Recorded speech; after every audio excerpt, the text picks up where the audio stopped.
Okay, so you might have already seen my earlier episode from today on the brand new Mishra, and I thought that was going to be the biggest news of the day.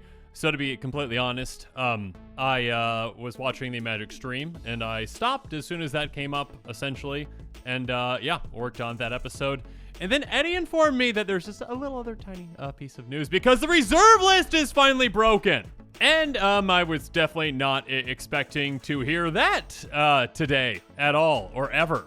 So, yeah, there's that. Now, I will tell you that was not the official announcement. What was announced is, well, a product so ridiculous, it could only exist in today's day and age of Wizards. Because Wizards, you just keep outdoing yourself again, and again, and again. So to find out what all this is, well, okay, blame Eddie again for making me aware of it. So yeah, blame Eddie in the comments below. Thank you. Let's jump into it.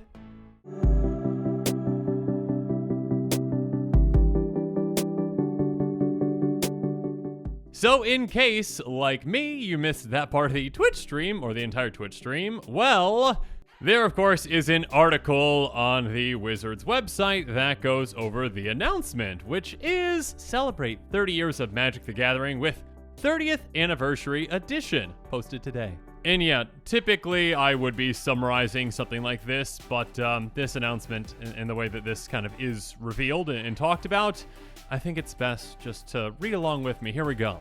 With my commentary, of course. Here we go. To celebrate 30 years of Magic the Gathering, we knew we had to go big. We had to create an experience for fans new and old that would be worthy of 3 decades of the original trading card game. We wanted a collectible, commemorative, jaw-dropping, mind-blowing thing that would cement itself in our collective memories as we look toward the next 30 years of Magic. Enter 30th Anniversary Edition. And the next image that is shown in the article is this one, which appears to be the back of a card. A brand new kind of card. A brand new kind of product. The 30th Anniversary Edition.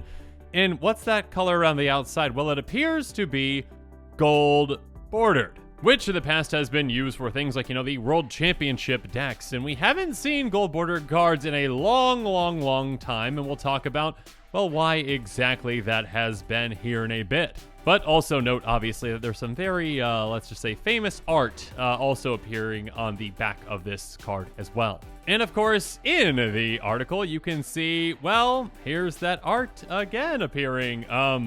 That's a Black Lotus. And a retro frame Black Lotus as well, both with a black border that have the set symbol, or it's not even really a symbol, it's just words, 30th edition on them. Anyways, 30th Anniversary Edition is a commemorative collectible, non-tournament legal product celebrating 30 years of Magic. Inspired by limited edition beta, 30th Anniversary Edition lets fans and collectors experience some of the most iconic elements of Magic's early years. So, okay, again, just try to wrap your head around all of this. Black bordered, Black Lotus, Sizz, now in some kind of a product. Even though Black Lotus is definitely a reserve list card. And for those of you that don't know what the reserve list is, I probably should have mentioned this earlier. Here we go. The reserve list, according to MTG Wiki, is a list of Magic the Gathering cards that will never be reprinted in order to preserve their value on the secondary market. The reprint policy featuring the reserve list was first published by Wizards of the Coast on March 4th, 1996, was revised in 2002 and again in 2010, and I'm just adding my own little part to this, which is probably going to get updated on their site here, and then again apparently in 2022. Because to me, when you say you're not going to print something, looks like they did? Now, many out there, including myself, and I've actually mentioned this in a few episodes, I believe, are definitely about abolishing the reserve list and just allowing these cards to be reprinted. But let's just keep going through the article real quick, then we'll talk about, well, the implications of all this and what Wizards themselves are kind of saying about it. Oh, and one more thing. Unlike previous gold-bordered cards, like, Gaia's Cradle, Vampiric Tutor, Force of Will, all extremely expensive cards. Even the gold-bordered versions of these can be very expensive, especially Gaia's Cradle. Regardless, no matter what gold-bordered card it is in the past, the front of the card also has a gold border around it. But as you may have noticed, again, the Black Lotuses I just showed you have a black border around them. So, of course, if it's in a sleeve, unless you're, aware of this product, you've got no way of knowing that it's a gold bordered card. Because the back, sure, has a gold border on it, but you're never going to see that. At least I should say the other people that, are looking at your Black Lotus. Maybe they're playing against it, and we'll talk about that here in a bit, too. Well, maybe not Black Lotus specifically, but other cards from this. Anyways, back to the article. Featuring the original art that inspired a generation of Magic fans, 30th Anniversary Edition is built with modern sensibilities and nostalgic roots. 30th Anniversary Edition will be on sale for the holidays, available November 28th for $999. Okay, so let's just take that in for a second. Okay, $999 for a product that Wizards is printing. Again, everyone, this is cardboard. Well, I guess we're gonna have to see what they're giving us. Are they literally giving us every single card from Alpha? Is that what this is? We'll have to see, because that's an awful lot of money. Anyways, you can find it on 30thedition.wizards.com. So make sure you just keep that website in mind. Anyways, and even with Magic growing tremendously throughout the past 30 years, we have gone back to our roots with a limited edition print run. Okay, so this is a limited edition print run. That's $999 with cards that many of these cards, not these that you're seeing on the screen right now, they said they would never reprint. Anyways, we expect that orders in North America will be received this year. If you live in other regions this product is shipped to, it will likely arrive sometime in early 2023. We'll be sharing more details on how the sale will work as we move closer to the sale on November 28th. Oh look, and here's a picture of the actual product. It's kind of small for it being $1,000. I wonder what all can fit in it. Perhaps we'll find out here shortly. Okay, here we go. Yeah, oh, that's a nice, interesting looking pack. Anyways, each display of 30th Anniversary Edition will contain 4 packs of pure nostalgia, reimagined in a modern context. So, okay, 4 packs for a $999 product. Let's just round to 1,000 to make the math easier. That's $250 per pack. And you thought some recent products were expensive. Each pack contains 15 cards, 13 cards in the modern frame, 1 rare, 3 uncommons, 7 commons, and 2 basic lands. Plus 1 basic land in the retro frame, 1 additional retro frame card, and a token. So on a per card basis, you're looking at like $16, $17 a piece? Something like that? Anyways, the retro frame slot is especially interesting as approximately 3 out of every 10 packs will contain a rare retro frame card. Anything from a Black Lotus to a Mahatmodi Djinn to a Volcanic Island. That means that some packs will contain 2 rares and some will even contain 2 pieces of the Power 9. And that also means that some packs won't contain any valuable cards. Oh wait, sorry, that wasn't part of the article. That was just my own commentary. But they kind of forgot to mention that part. But yeah, you definitely can open up, a Black Lotus or, some Power 9 cards. You can also whiff at $250 per pack. Just think about spending $1,000 to open up absolute garbage. Cool, I got the Shivan Dragon and Icy Manipulator. Oh no. Moving on. Speaking of Volcanic Island, we know that the dual lands are an iconic part of Magic's early history. So each dual land appears twice as frequently as any other non-dual land rare. This is true for both modern frame and retro frame duels. So, okay, here's the thing, and I'm just going to mention this right now. Yeah, dual lands are definitely going to be a big part of this. And the decision to do this, in my personal opinion, is very specifically targeted. Because, yeah, I mean, there are other, incredibly powerful cards in these products, like the Power 9. But, for example, in a format like Commander, 8 of those 9 cards are banned.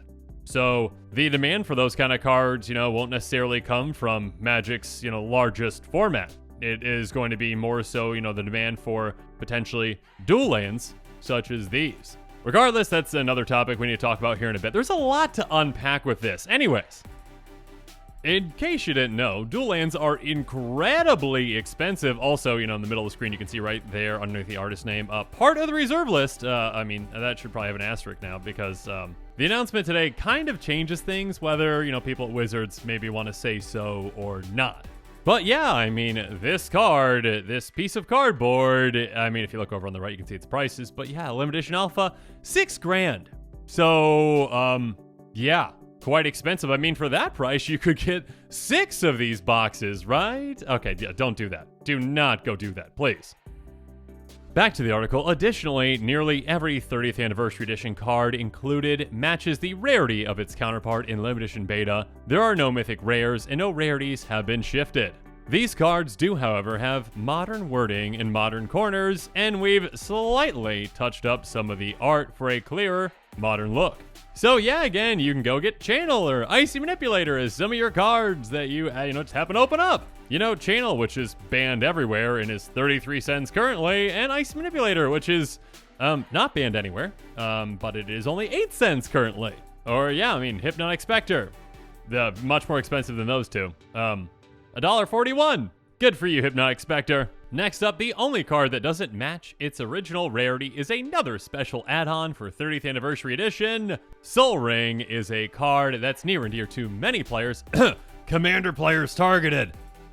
So we created a special new crop of the original art that will appear at common rarity in both the modern and retro frames. Sol Ring also appears at uncommon. There are some other nostalgic touches as well. The retro frame is the same frame we used in Time Spiral Remastered. We also brought back the original white mana symbol, the original basic land template, and the classic art. Super cool. I can get a Plains and a Veteran Bodyguard, which is $4. Yay! Oh, but they need to make sure that they remind us right here. Here we go. These collectible cards are not tournament legal. They have a different back and are not legal in any sanctioned Magic event. Okay, yes, it's the back. We all know the back, right? Okay, cool, there we go. Okay, anyways. They're meant to be collectible items commemorating 30 years of Magic. So few people had the experience of opening a Black Lotus or Mox Sapphire when Magic was originally released that we wanted to recapture some of that iconic experience for generations, new and old. And we wanted to make a lot of money while doing so. A stupid amount of money. Oh wait, sorry, I thought they would have typed that after that, but they didn't. So, or they did and they deleted it. But anyways, it's not there. Regardless, yeah, as you can see, Power 9 cards right there. Mox Sapphire, Mox Jet. Of course, the Mox are coming back with this. So, yeah.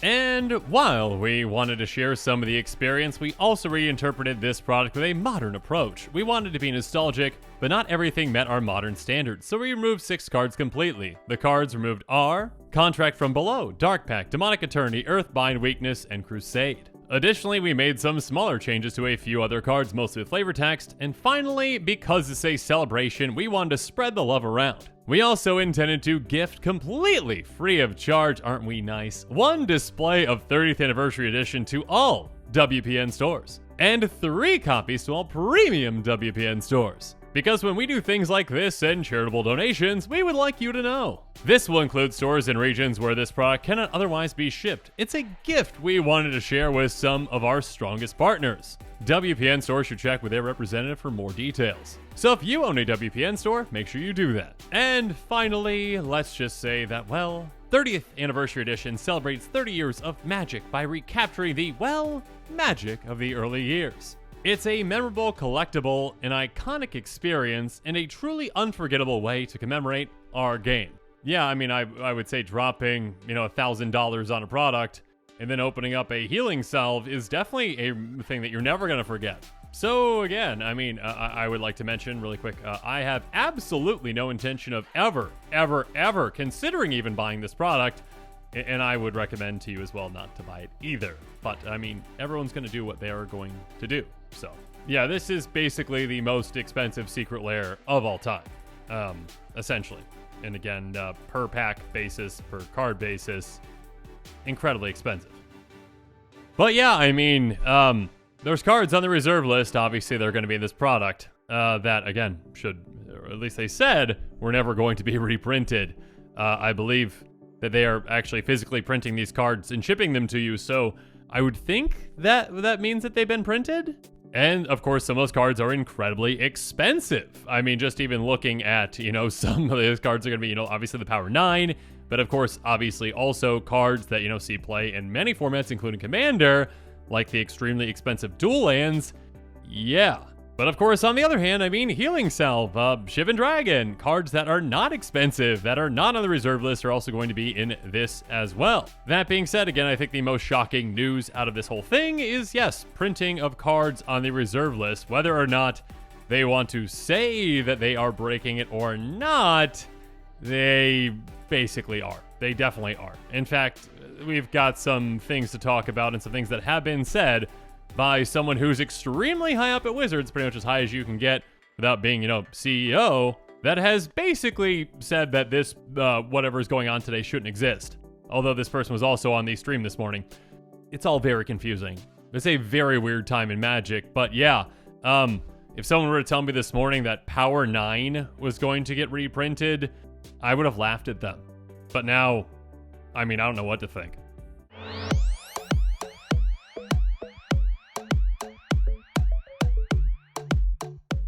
So, of course, the person that I was referring to earlier is none other than Mark Rosewater, the head designer for Magic the Gathering and dedicated family man. Now, Mark is quite active with the community. I mean, as you can see, Mark has, 120,000 followers on Twitter, also has his own blog, which is going to be the main source of discussion for this portion of the episode.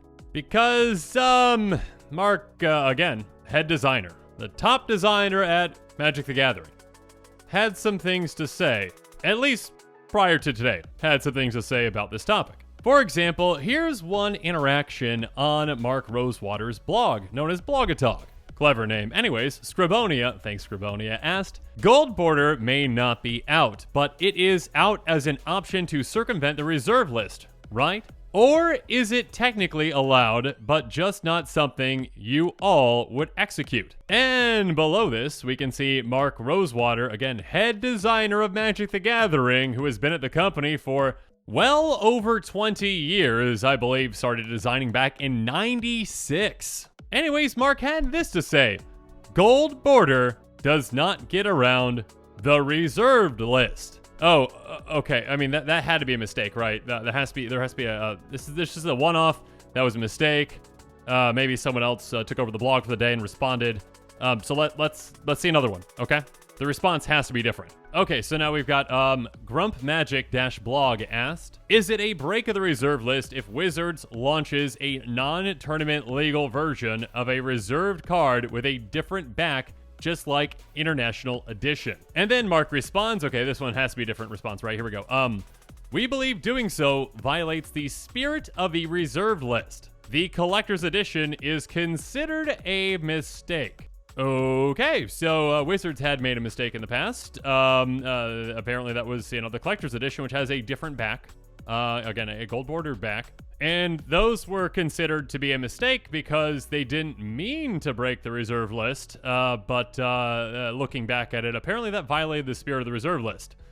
But today's announcement doesn't, for some reason. All right, there's got to be more examples. We have to dig into this further. So Frankwith asked, the reserve list states all policies described in this document apply only to tournament legal Magic cards. Gold border cards have traditionally had non-Magic backs and so are not tournament legal Magic cards. Therefore, reserve list cards could be printed in that format. And Mark Rosewater responded to that, there were a bunch of loopholes in the original version of the reserve list that were later closed.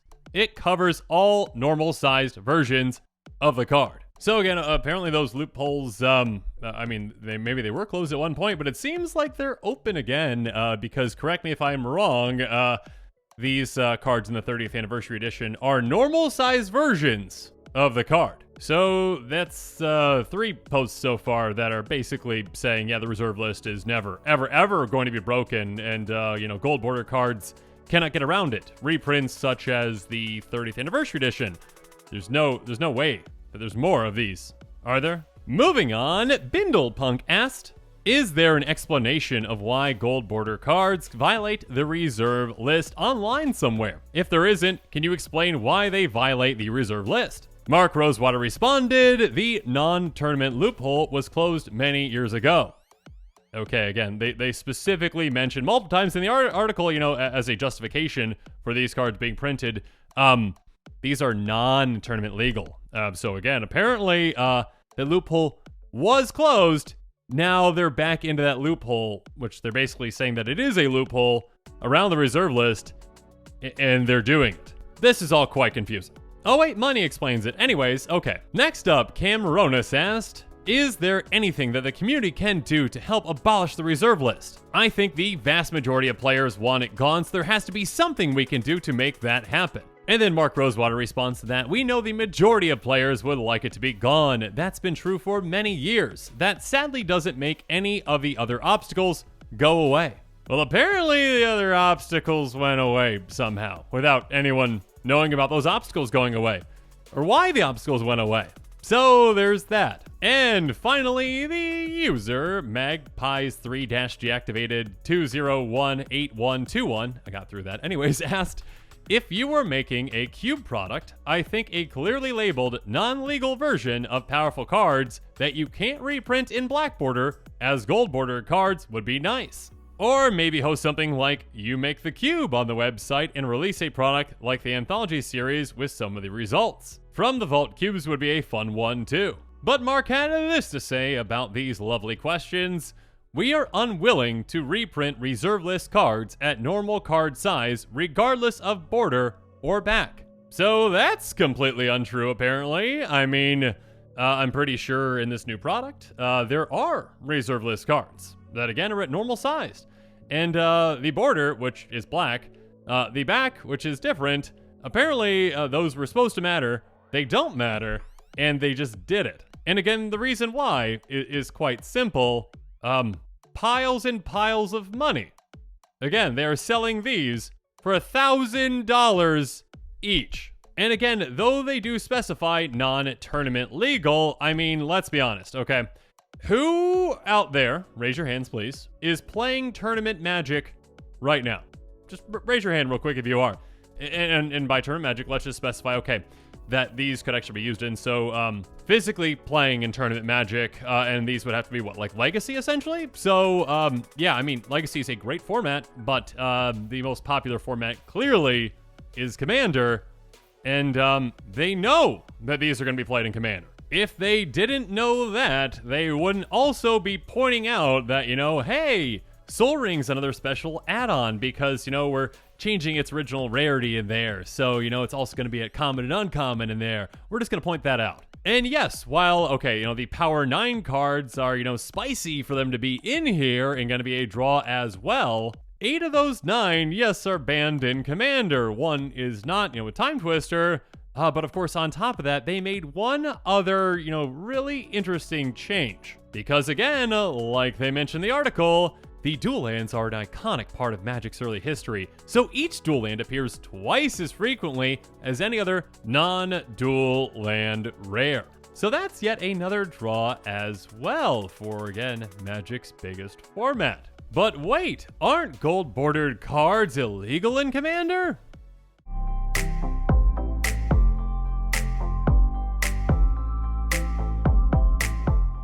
I mean, yeah, I did an entire episode on how gold border cards should be legal in Commander. There's absolutely no reason that they should not be legal in Commander. The Rules Committee is ridiculous for saying that they should not be legal in Commander. They are actual cards that are printed by the company that makes the game. And sure, they're not tournament legal, but here's the thing about Commander. You see, it's a casual format. There aren't tournaments. That's not what Commander's about. And actually, even more so with these cards, again, the border is literally not gold anymore. The border is black. If you have your cards in sleeves, which again, is basically a requirement for Commander games because of course, you know, the back of the cards is going to look different depending on when the card was printed and whatnot, or, you know, if you have dual cards.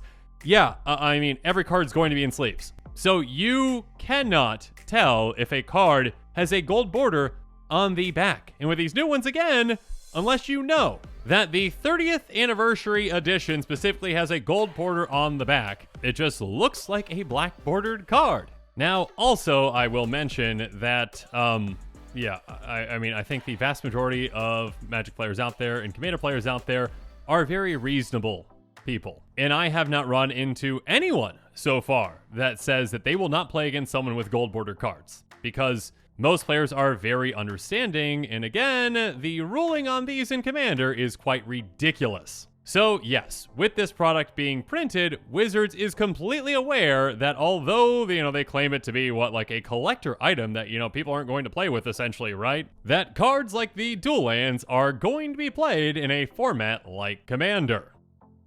At the end of the day, though, this is maybe the weirdest way I could think of them ever going about breaking the reserve list, by also kind of saying still that they're not breaking the reserve list, even though their head designer said that if they were to do something like this, and they've done in the past, years and years and years ago, that was a mistake, and they weren't going to do it again, and then they do it again, and it's breaking the reserve list.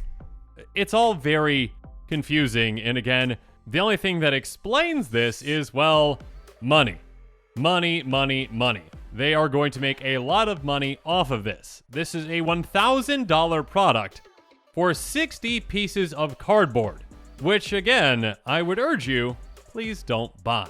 Now we'll see how this does for them, and if it does well, I'm sure we'll see even more ridiculous products in the future, but this is probably the most ridiculous one we've seen so far, and we've seen some really ridiculous things. Also, we'll see, hopefully in the future at some point, Mark Rosewater talking about, well, all those previous posts and, what changed that allowed this workaround, that, the loophole, it reopened. How did it reopen? When did it reopen? Why did it reopen? Again, not that I don't want the reserve list to be, abolished. I do. But when Wizards is like, hey, let's take advantage of the reserve list existing and sell things for $1,000 directly from us, yeah, it seems kind of just like a disingenuous money grab, Wizards. But again, it is 2022 Wizards, so here we are.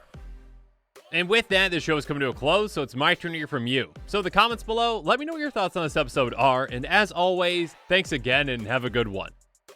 This show and episodes like this one are possible thanks to viewers like you. If you're looking for an easy way to help support this show, make sure that you like, share, and subscribe. Also, hit that bell notification icon so you don't miss any new episodes. You can also go check out our playmats and other merchandise at thecommandersquarters.com. We also have a ton of brand new t-shirt designs in stock, so make sure you check out those as well. Another easy way to support this show is with our TCG Player affiliate links. So whether you're buying a deck or individual cards, you can use this general link right here or one in the description. And the final way that you can support this show is by supporting us directly by becoming a patron. There are many benefits to being a patron, and I truly couldn't do this without all of their support.